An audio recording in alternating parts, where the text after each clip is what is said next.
Wisconsin, Iowa. Fantastic game down the stretch. Iowa, wild sequence of events, 2 steals in regulation to eventually lead to a Patrick McCaffrey 3 to tie it up. We go into overtime. Scotty ends up pulling it out in that extra time. On the road at Iowa, which, as you know, Kevin Sweeney, so difficult to win there. And Geo Baker, you know personally how hard it is to win at Iowa. Why is this Wisconsin team starting to come together, Kevin?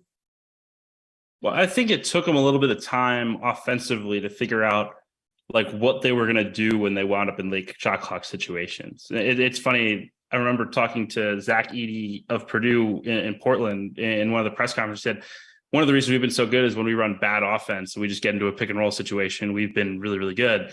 And I just think early on, Wisconsin struggled when they were in quote unquote bad offense situations. I think they're starting to come along there. It's still not going to be a strength of theirs just because I don't think any of their guards necessarily have that ability to go create off the bounce. But I think Connor Essegian has really helped them. Obviously shot the ball incredibly well so far and had some big plays today to help them get over the finish line in this one. So to me, like, I still don't watch them and come away overwhelmed with the talent. But when your guards make threes like Hepburn and Essegian do, when you have a guy who can pass like Tyler Wahl does out of the post and in different areas on the court, it just gives you an opportunity to win and oftentimes win ugly. And that's what they did today. I mean, how many teams could take the punch that this team did on the road, get forced to go to overtime when you feel like you have the game won and come out of there with a victory? Like, Kevin, they've been winning ugly all season. That's what they always. I feel like been ugly. Every year you're never overwhelmed by Wisconsin's talent. Like even last year, I think they were picked like preseason like 11 or 10. Like no one, even with Johnny Davis, no one expected them to be as good as they were. But at the end of the day, they have their system. Right, Wisconsin has that system that they play. They're going to play slow, methodical, right, and they're deliberate. They get stuff done. At the end of the day, they're just plugging guys into that system, and it works every single year. And every year we underrate them every time. Gio, how frustrating is it, though, as a player when you're going against a team that deliberately slows the ball down, which is why they won tonight, by the way, because Iowa just wants to score. They just want to get up and down and play games. So in order to beat them, you got to slow them down. When you're playing a team like Wisconsin that's so good at slowing teams down, how frustrating is that as a player?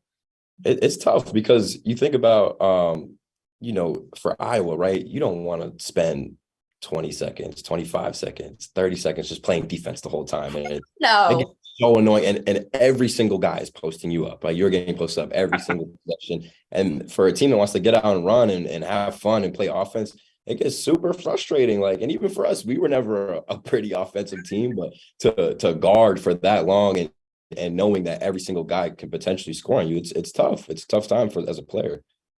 We had a chance to talk to Tyler Wahl after the game, and we're going to run it now because that's why we have producer Trevor with us. And joining us now, the man of the hour, Wisconsin's Tyler Wahl, hanging out in Carver Hawkeye Arena. He waved all of the Iowa fans out of the arena now. He's all alone. Tyler, fantastic finish to this game. Iowa forces overtime, but you guys go on to come out with the win. What was the difference in overtime for your team? I feel like we thought we should have had it done in regulation, but we kind of had some slip-ups down the stretch. And so we had guys on this floor. We've just been in the situations all year. This is our third or fourth overtime game. We lost our first one, but this team's just really battle-driven.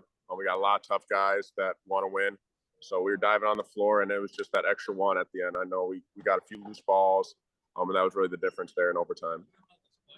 Yeah, Tyler, I know when we caught up with you at Media Day in October, you guys seemed like you felt a little disrespected by where people were picking you in the league. I saw you were wearing a Big Ten championship ring to Media Day. What does it mean to start 2-0? And have you guys kind of kept that chip on your shoulder throughout this start? Yeah, it's huge. Everyone wants to start the league 2-0. You get those 2 games here in December, and they're really big. They kind of set the stage for what the season has to offer.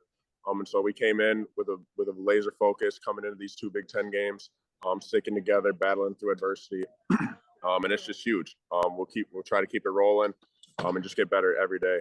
We got these non-conference games, then we jump back in, which will be great little learning tools for us coming up. Not only are you winning conference games, but you're winning on the road, and this is a rivalry game with you and Iowa. for someone like you, like how good does this feel to kind of be able to, like I said, you wave to the fans afterwards, you're talking a little bit of trash, but it's fun, right? Like how does this one really sit with your team, considering the fact that you have been underrated? I mean, yeah, basketball is just a fun game. You got to go out there, have fun. End of the day, it's just two teams of 5 guys just going out there playing basketball. It's really good for us, and I'm just really excited for what this team has to offer for the upcoming season. What's been the adjustment like for you guys offensively without Johnny Davis, and how has the emergence of a guy like Connor Sejan help deal with that loss? I mean, yeah, it's been kind of interesting figuring it out going into the year, because Johnny and Brad both put up a lot of points, a lot of minutes last year. So guys are trying to figure out their roles, and I think we're doing a pretty good job. We got a lot of things to tighten up still, but we got a lot of work on. But I do like what we've seen so far this year. What was Coach Guard saying to you guys in the locker room afterwards? Well, we're stopping at Uno's Pizza, and that was one of the main things. Let's go get some pizza. Uno's Pizza, that's what Wisconsin gets after wins. Yeah, and that's the recipe for success. You know how it goes. Oh man. All right. So we do have a couple of hard-hitting questions here for you. Are you more is it a Wingstop or Buffalo Wild Wings guy? Wingstop for sure. Do you order your own order when you're there? No, I don't order my order anymore. It's off the menu. But I like to switch it up, whatever I'm feeling. It depends on the night. I get it. 100%. Sweeney, what you got? Who's the biggest comedian on this Wisconsin basketball team? Hopefully I can flip this camera around. This is the biggest comedian right here. Making faces trying to mess me up, but yeah, Chucky's definitely number one. I love it. Now you guys coming up here the next week, you guys have a little bit of time with finals coming up and everything. How do you guys kind of plan on approaching the next couple of weeks? Could you have a little bit of a break before conference play really gets going?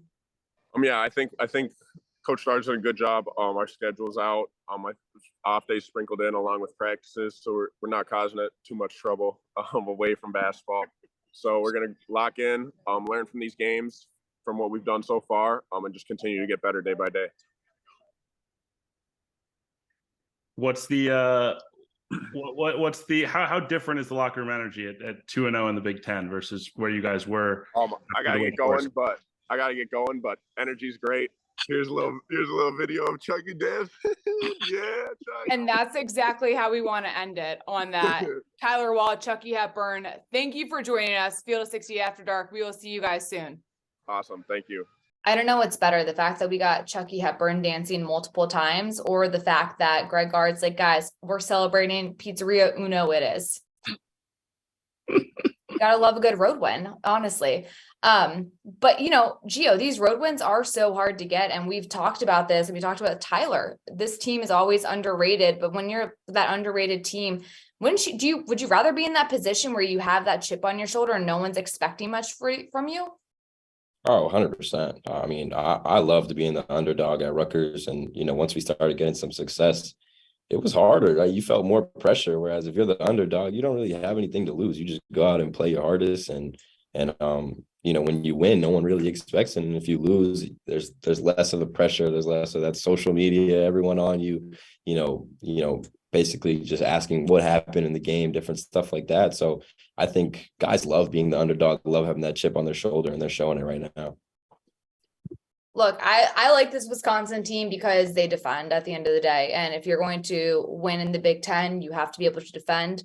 But Kevin Sweeney, can they consistently, night in and night out, have that scoring component be lethal? I mean, I want to say no, but I look up and they just got 2 really good Big Ten wins against the Maryland team that's in the top half, against an Iowa team that I think will be in the top half or so in the league on the road. They just won at Marquette.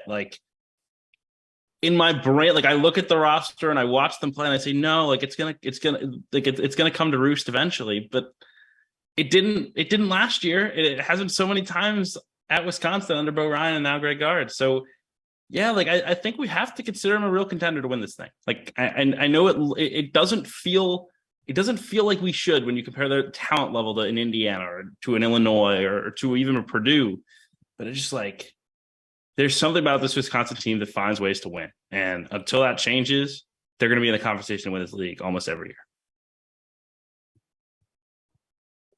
Gio, what do you think about the fact that this Wisconsin team, like, again, this is a team that just finds a way to grind it out defensively when you're playing against a team like that? I mean, who's like them in the Big Ten? Nobody. I don't think anybody's like them in the Big Ten. I mean, every time we played against Wisconsin, we knew it was just going to be a rock fight. They were going to play slow. It's going to be a low scoring game because we didn't score either. You know, I don't think anyone really plays like them. None. Maybe you could compare it to Villanova a little bit, you know, with the post ups, but that's really it. I would say I don't think anyone really plays like that. One person who I've been really impressed with kind of coming on the scene has been Connor Essegian. And when you look at kind of the race for Big Ten Freshman of the Year, I mean, if you had to vote today, who are you voting for? It's so hard because you got some options. He's tough. He's got swagger too. Like I really like his swagger, man. Like not a lot of freshmen have that shit off the jump. Especially Wisconsin. So does Braden Smith though at Purdue. Yeah. Yep.